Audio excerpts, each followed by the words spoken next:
Peter Hale, 11437 Ravenna Road, Twinsburg. An official appeal has been filed against the ARB decision to reverse their opinion and grant the city a certificate of appropriateness, as it is apparent proper legal procedures have not been followed by City Hall. I'm glad to say the city has notified me this afternoon and that our appeal will now be scheduled for Tuesday, January 21st at 8:30 p.m. While this started as a mission to save the old school, it is now much more than that. It is more than a brick and mortar building. It is about the brick and mortar of our law. If the law had been followed, we would not even be here. All we have ever wanted is for the city to follow the law as they should. I was reminded by Mr. Finch at one point that I am not a lawyer, in what I felt was an effort to discount my credibility.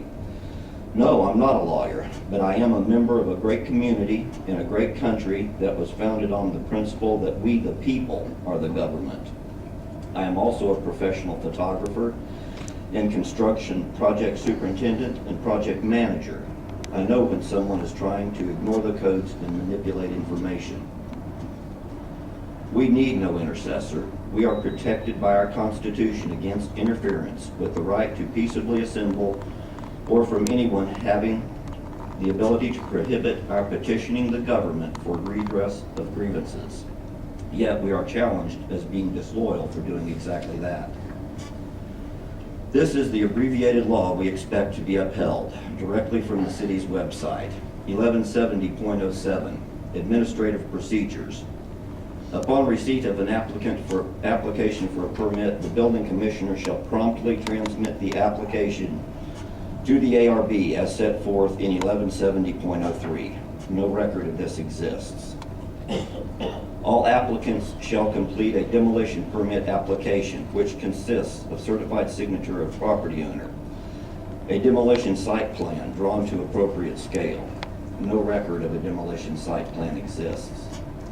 Site restoration plan must illustrate lot changes. The site plan must be supported with description of demolition timeline, measures to be taken to protect adjacent properties, and anticipated reuse of the property. These documents do not exist. Further, if the very foundation of our charter had been adhered to, these steps, which have been totally ignored anyway, would be moot. 1170 intent clearly states, it is the purpose and intent of these regulations to maintain and enhance the distinctive historic character of Twinsburg.